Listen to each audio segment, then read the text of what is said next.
वक्त जब ब्रिटिश साम्राज्य से आज़ादी का आया तो जहां कई रियासतों को अलग रहना था, वहीं मुस्लिम लीग को मुसलमानों के लिए एक अलग इलाका चाहिए था। और अगर ये ना हो सके तो लीग की मांग थी कि भारत को एक हिंदू और 2 मुस्लिम मेजॉरिटी ग्रुपिंग्स में बांट दिया जाए, जो एक ढीले से केंद्र से बंधे हों। यानी कुछ अजब ही नक्शा उभरने लगा था हमारे देश का। Sindh, Balochistan, North West Frontier Province and Punjab will be joined through a corridor to Assam and Bengal. Other states like Bhopal and Hyderabad will join us later. This will be our Pakistan. 2 assembly की बात तो ठीक है कायदे आजम, मगर हमारी खुद मुख्तार पाकिस्तान के डिमांड के बारे में क्या तय हुआ? That will come. But in the meanwhile, we have agreed to 2 separate constitution-making bodies for the peoples of Pakistan and of Hindustan. There will be a central government with limited powers, with the Pakistan groups having an option to secede after 10 years. दूसरी तरफ कांग्रेस किसी भी बंटवारे के खिलाफ थी और इस ढीले केंद्र की बात से बेहद नाखुश। फिर प्रांतों को क्या-क्या अधिकार मिले और रजवाड़ों को कैसे शामिल किया जाए, ये भी अहम मसले थे। फरवरी सन 1947 में ब्रिटिश संसद के इस ऐलान के साथ कि भारत को बहुत जल्द ही आजाद कर दिया जाएगा, स्थितियां बहुत बदल गई थीं। अब जबकि हिंदुस्तान के बंटवारे का फैसला हो चुका है, एक कमजोर केंद्र हमारे लिए बहुत खतरनाक साबित होगा। ऐसा मरकज ना तो अमन व अमान कायम रख पाएगा, ना ही पूरे मुल्क के लिए जरूरी अहम फैसले ले पाएगा, और ना ही इंटरनेशनल प्लेटफॉर्म्स पर मुल्क की पैरवी कर पाएगा। अलबत्ता साथ ही कई मुद्दे ऐसे हैं जिन पर सिर्फ सूबाई इकाइयां ही फैसले ले सकती हैं। इसलिए हमारे आईन का ऐसा फ्रेमवर्क जरूरी है जिसमें फेडरेशन के साथ एक मजबूत मरकज भी हो। इसलिए सेंटर और सूबों के हकों के बंटवारे के लिए 3 फहरिस्तें होनी जरूरी हैं: मरकजी, सूबाई और मिली जुली, यानी the federal, the provincial and the concurrent. आजादी के 6 दिन बाद 21 अगस्त 1947 को संविधान सभा ने केंद्र और प्रांतों के बीच अधिकारों के बंटवारे के लिए यही 3 सूचियां पारित की। कमोबेश आज तक केंद्र और राज्यों के बीच काम के बंटवारे का आधार यही 3 फहरिस्तें हैं।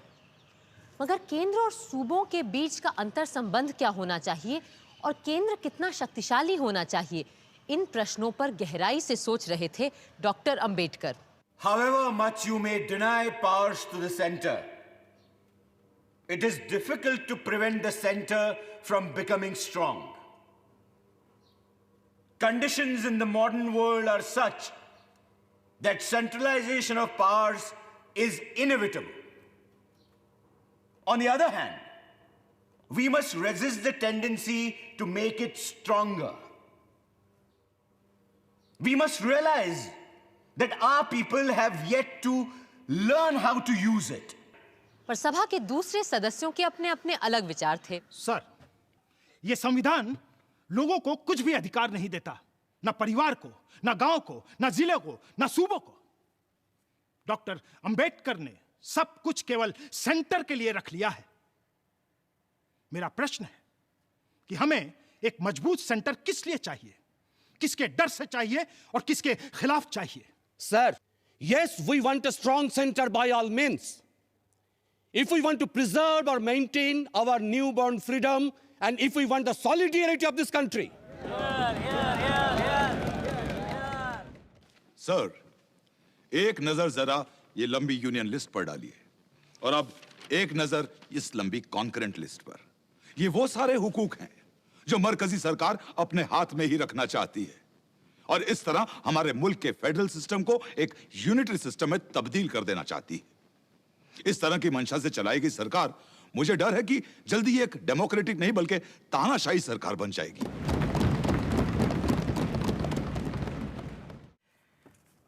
Three criticisms of the draft constitution range under the following heads. Criticism 1. The center is made too strong at the expense of the units. Criticism 2. The existence of a large list of concurrent subjects might lead to the center encroaching upon the provincial sphere. And criticism 3, the Constitution does not give sufficient importance to village communities. Sir, a brief survey of the draft Constitution must convince the members that it is based upon sound principles of democratic government. It is well to remember that a constitution is, after all, what we make of it.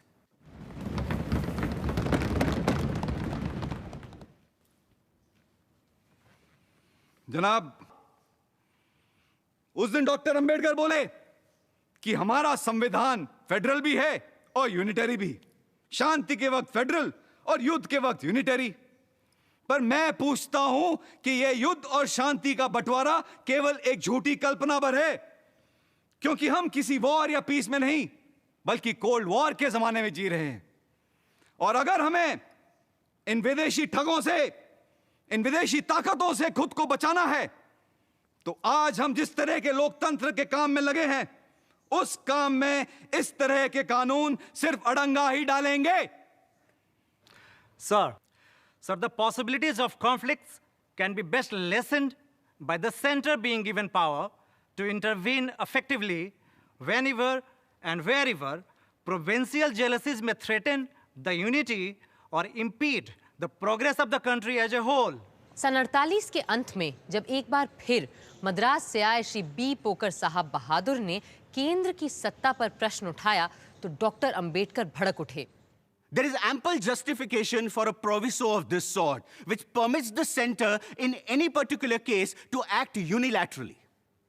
Supposing the center makes a law prescribing a certain penalty, certain prosecution for the obstruction caused to the untouchables in the exercising of their civic rights. Supposing a law like that was made, and supposing that in a particular province, the sentiment in favor of the abolition of untouchability is not as genuine, as intense, nor is the government interested in seeing that the untouchables have all the civic rights which the Constitution guarantees. Is it logical? Is it fair that the center on which so much responsibility has been cast by the Constitution in the matter of untouchability should merely pass a law and sit with folded hands, waiting and watching as to what the provincial government are doing in the matter of executing all those particular laws? I would like to know if there is anybody who can say that on a matter of such vital importance, the center should do nothing more than enact a law.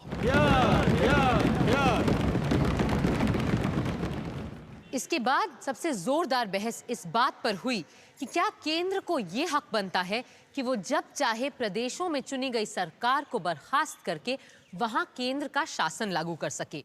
Sir, why should we presume that the states will assume such an anti-national attitude?